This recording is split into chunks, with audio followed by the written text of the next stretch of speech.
Thank you.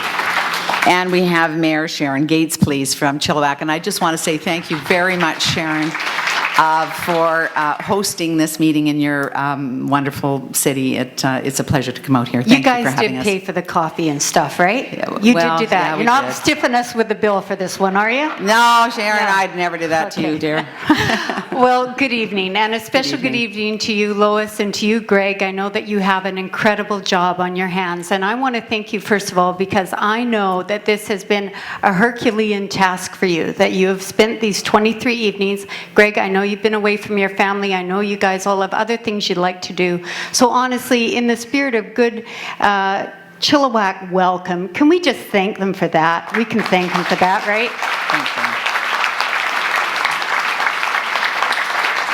I do also want to say that, I've had many questions about this, and both Greg and Lois have made all the time in the world for me. I think one night we were up till 1:30 in the morning chewing the fat on this one, and I do thank you for that. I know you have a difficult task.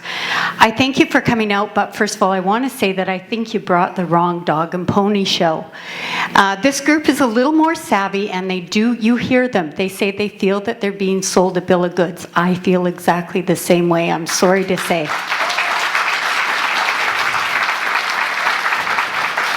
Now, Greg, you've said that Metro hasn't made up their mind regarding incineration, and I do hope you're true and you're telling the truth about that, because I do know I went to the other meetings, and there's great disagreement among the directors on Metro. Not all of them agree. Vancouver has said they don't agree with it.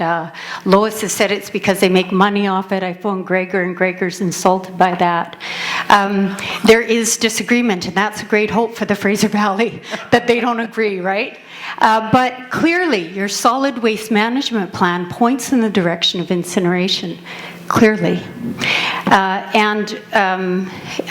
think the seeds of distrust were sown with the Fraser Valley when your previous chair that was dealing with this issue, we received a notice saying that he was going to Ontario to have a conference to speak on how you sell incineration to neighboring communities. When he told us face to face that you weren't convinced that there was incineration was the way to go. So for us, that was shocking. We thought it was dishonest, and there we were. Why we're against it? Well, first of all, plain and simple, the Recycling Council of British Columbia is against it. That should tell you something. Number two, of course, you've heard all about the air quality in the Fraser Valley, and I do want to talk about Dow Stein, because we're not stupid either. We saw the email, and it was funny.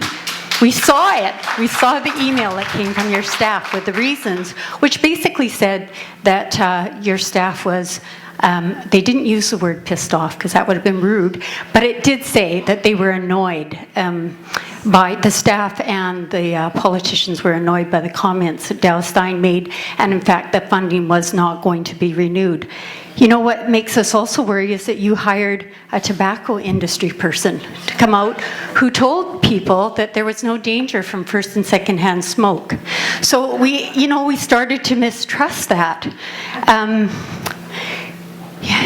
We all know that the health risks have been clearly articulated, and we talked about that. Nanoparticles, mercury, furans, dioxins, just because you can't see them doesn't mean it's not there. And stop magically thinking. They don't disappear, they float right down to where we are.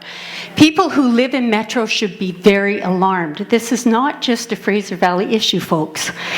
We believe that your costs are highly underestimated. As a matter of fact, our engineer went to Durham, where they're building an incinerator right now for a group of people that is slightly over 100,000 people, and the costs are twice what you've projected for your 500,000 people.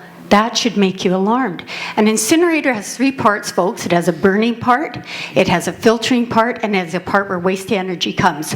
You can't separate incineration and just have the other two parts. It's pretty clear, and it seemed like that your description was really hard to understand. Not so hard to understand for Valley folk. The costs are going to show up in their tax notices. They should be wary of that. And incinerators, an incinerator, whether it's called waste to energy, whether it's called gasification, whether it's called pyrolysis, it all includes burning. And we all know that the pollution devices, that's the only way they can cut costs is to cut pollution devices. So, and you haven't even begun to factor in what your eco centers are going to cost. I have two last statements. One is that people who live in Metro need to speak up. The fine agricultural land of the valley can be contaminated with these emissions, and fruit and vegetables which are proudly produced here will suffer. The organic fruit that all your people who live in Vancouver eat with such great joy may be tainted. Part of your vision statement reads, "We will achieve this vision by embracing the principles of sustainability, not least of which is an unshakable commitment to the well-being of the current and future generations and the health of our planet in everything you do." You may not have noticed, but we're part of the planet.